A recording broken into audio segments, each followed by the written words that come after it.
When I was an undergrad, I went to Antioch College in Yellow Springs, Ohio. And I remember coming home and, having dinner with my family and grandmother and parents and my sisters at the dining room table. And so I made an announcement. I'm a Marxist. And my grandmother said the more education they get, the dumber they get. But anyway, when I'm training in psychiatry and looking for the answer to be an effective psychiatrist with Black people, looking for the answer to racism. And I remember attending a Black Power Committee meeting. And as a matter of fact, I was doing a fellowship in child psychiatry at that point. And I would get a voice. And if you get a voice in here, you need to see a psychiatrist. If you get a voice in here, I think that's God talking to you. And the voice would say, and I would be writing up cases at the end of the day, and the voice would say, go to a Black Power Committee meeting. Just quietly. It wasn't frightening. So when ministers say they get a call, and I kind of know what they mean. And so this would happen over and over and over again. Again, it was subtle, very subtle, nothing to shake you up or anything, because I didn't go to meetings. And so I finally went to a Black Power Committee meeting. And after the meeting, people were sitting in somebody's apartment eating African food. And a gentleman was on the other side of the room. And I heard this man say, mind you, I'm looking for further answers to racism. And I hear this gentleman over there in the other corner saying, racism is a system. And it's like my mind, I'm looking for, they say when the student is ready, the teacher appears. And so I started talking to this person. The gentleman's name was Neely Fuller Jr. He wasn't a college professor. He was a guard at the Bureau of Engraving in the District of Columbia, where they print the money. And this man had started writing about racism in the mid-1950s when he was in the Korean War. And he said he was seated on his station was on a radar site up in the mountains in Japan. And he started thinking about racism and thinking about what was going on in this country, in this part of the world. And he said that the language of segregation and desegregation didn't make much sense on that mountaintop. And he started thinking that racism is a system. Now I want to repeat after me, racism is a system. Now, I consider this gentleman one of the most profound thinkers of any color in the 20th century. Remember, we started the 20th century with our great sociologist, historian, Dr. W.E.B. Du Bois. And Dr. Du Bois told us in his book, Souls of Black Folks, in 1903, that the problem of the 20th century is the question of the color line between the lighter and darker races of mankind. And then mid-century, Neely Fuller Jr. came along with his book, and I hope that everybody will get his book who doesn't have a copy. His phone number is 202-484-5461. But it is a profound statement, analysis of looking at racism as a total system structure that functions in all areas of people activity: economics, education, entertainment, labor, law, politics, religion, sex, and war. for the ultimate purpose of maintaining the power equation of white power over a relative non-white powerlessness. So being a psychiatrist, and you know, at that point, that's the, mid-1970s, late 1960s. We would sit up in my apartment, and that was when, you know, you're at an age you can sit up and debate till 3 and 4 o'clock in the morning and get up and go to work. That's not the case today. But I would listen to the discussion of Mr. Fuller. We had another colleague, Dr. Carl Hutchinson. He's deceased, Chicago physician. He was training in orthopedic surgery. And Mr. Fuller had a beautifully hand-printed, might have had 1,800 pages of beautifully handwritten notes, documentation of his ideas that he carried around in his suitcase. Dr. Carl Hutchinson said, "I will type this manuscript in between surgical cases." And so he took the handwritten manuscript and typed it, and I spent the next 17 years saying, this has got to be printed, so, you know, got to be published, and so by 1984, it was published. But I started raising the question.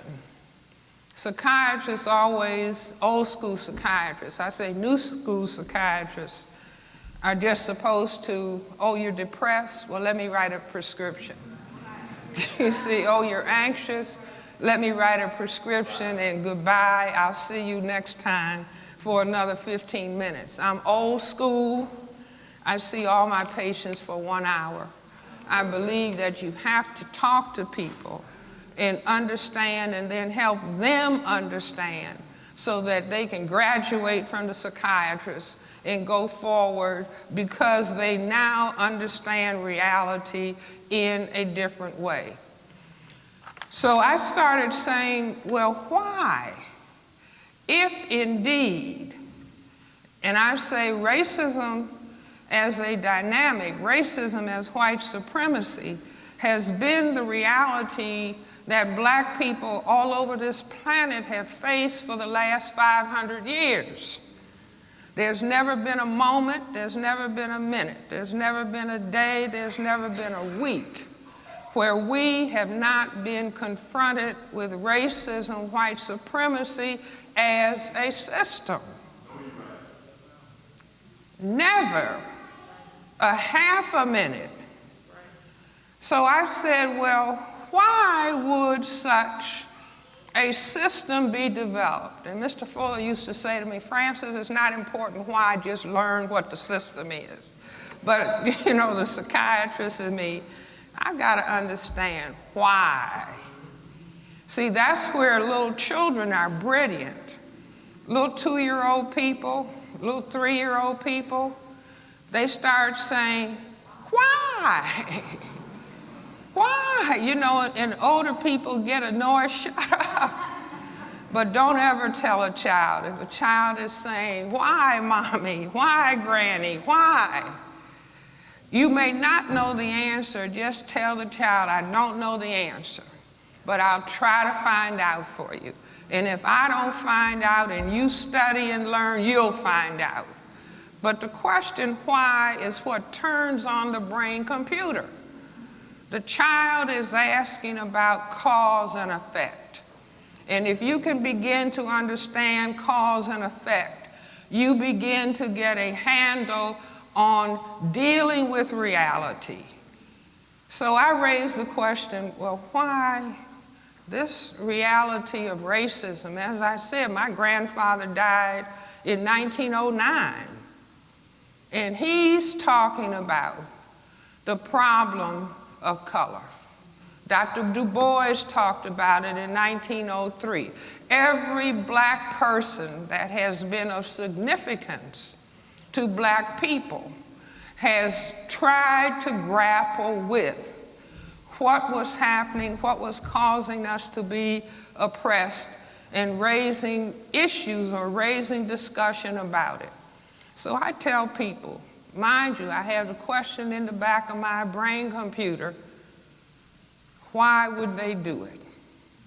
And I was actually in my kitchen cooking, hands in dishwater, and the computer came with the answer.